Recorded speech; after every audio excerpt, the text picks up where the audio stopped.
So Brian has over 23 years in finance. He now runs Accord Accounting and Advisory and Mhm. offers cash flow coaching for bookkeeping and accounting firm owners like us. He'll speak to us regarding advisory services we can immediately offer our clients to add more value to them and our firms. And if you guys aren't following Brian on social, I see Brian a lot on Facebook. I'm sure you have other socials too, but if you don't have him on at least Facebook, definitely get him on Facebook. He puts a lot of good stuff out.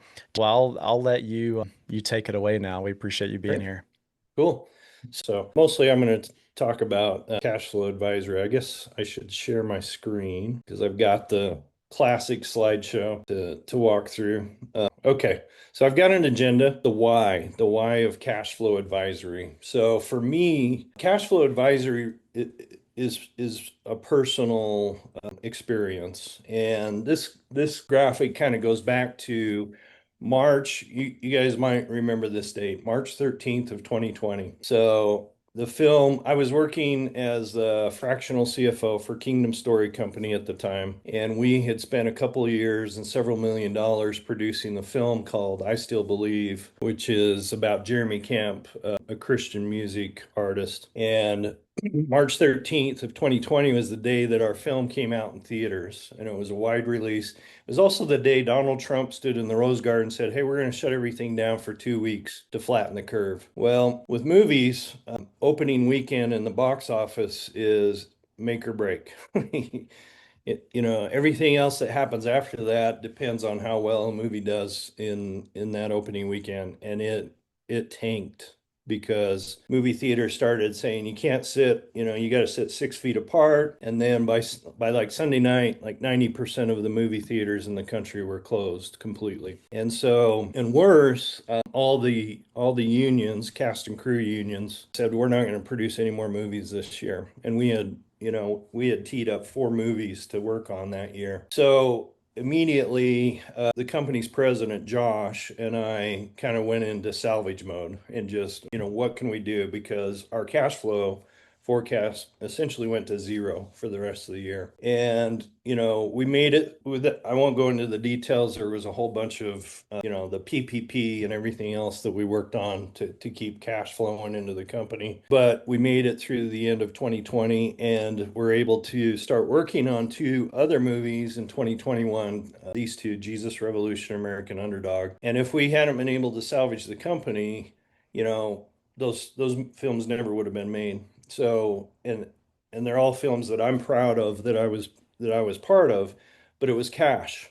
It was all cash flow. And Josh and we were looking at cash flow every week and sometimes 2 and 3 times a week to make sure, we could make payroll or whatever it was that needed to be done. So for me, it's personal. That's why and I've been, across 30 years now in accounting and finance. I worked with a lot of companies and it's a universal need. It doesn't matter how big or small a company is. Cash flow is always, one of the primary concerns. So when you think about growing your revenue, growing your bookkeeping firms, there's basically 3 ways to do that. One is to raise prices, as you grow and you add skill sets. Then and with inflation, of course, you want to raise the prices on your core bookkeeping. So that's going to raise your revenue. You can continue adding new bookkeeping clients, of course, which we all want to do as we grow our firms. But I think the third one is more powerful, which is that we can add new services that add more value to our clients and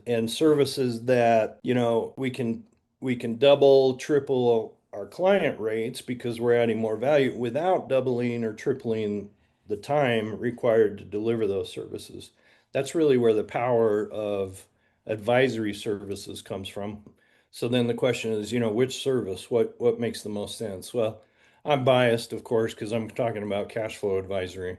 And I just think it's an easy, maybe easy is not the right word, but it's a natural progression to go from doing what you already do for clients, all the bookkeeping, all the reporting, all the, basic compliance, to helping them with cash flow because they want it, they need it. You've got all the data available to you in the books. And so it's a natural progression. So those are those are all, these are the reasons, or these are the things that I often say in a webinar where I'm speaking to people, why do we add cash flow advisory? Well, you can serve your clients better with more value. We need to future proof our firms, our bookkeeping firms against automation. It's having an impact already. It's going to continue to have an impact. I'll spend a little bit more time on this. And of course, the biggest reason, well, maybe not the biggest reason, but one of the key reasons is that we grow our own cash flow by doubling our client rates, tripling our client rates by offering value added services. So that's what I typically to say to general audiences. But for this group, I also came up with real reasons. So, specific to real property investors and real estate, these are real reasons to add cash flow advisory to your bookkeeping firms. First of all, investors speak cash flow. I've got 5 clients right now. I'm a fractional CFO, so I keep my client list pretty low, pretty small. And of those 5, I've got one firm that is a real estate investment firm. And the lead investor, among all the properties, he puts about 90% of the money in. This is all he cares about. This is essentially the only thing we talk about. Well, other than rent rolls and all the things that impact cash flow. But first on our agenda, anytime we talk is what's the cash flow look like? How much cash can I take out of the business? So that's their language. Multi-property portfolios require good cash flow management, especially if there's a lot of activity, building or buying or selling properties. Fix and flip projects live or die by cash flow timing. And then if there's any debt service, you've got investors that are worried about debt service, then cash flow forecasting becomes pretty critical so that they don't run into problems with their credit ratings and so on. So one of the there's a few quotes that I always kind of go to with cash flow. One of them is from this guy. He's an author, he's an economist, wrote a few books about investments. And this was, one of his key quotes is remember, cash is a fact, profit is an opinion. We can make changes in the books, especially around, things like depreciation, amortization, and other non-cash items on the P&L that will change profit. And, my opinion might be different than your opinion on how to depreciate an asset, for example. So that's going to impact profit. So we can't lie about cash, right? We all know what's in the bank account. So cash flow never lies. I just got a few headlines here about, what's happening with AI. This isn't a scare tactic. We all know what's happening. We've certainly seen it with QuickBooks, cutting 10% of their workforce to start adding AI agents within their software. And maybe you're having some good experiences with that. Maybe you're having some bad experiences so far. But, over time, the technology is just going to improve. This was an interesting one. This headline came out last week. This one on the bottom, AI in the accounting market to skyrocket. Right now, people are already spending $3.35 billion.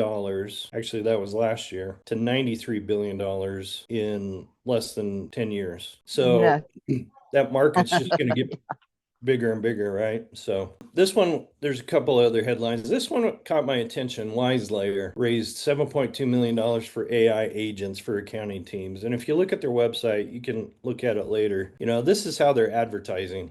Like they're giving them these agents names, Lisa Accounting by Lisa, Prepaids by Preston, and so on. I haven't tried them. I don't know anything about them, but what I know is that the technology is going to change the way that we do our traditional work of, the day-to-day bookkeeping and even preparing reports. So again, not a scare tactic. It's just a message to say, we've got to diversify the services we offer, add services that add more value outside of what we're already doing that adds value.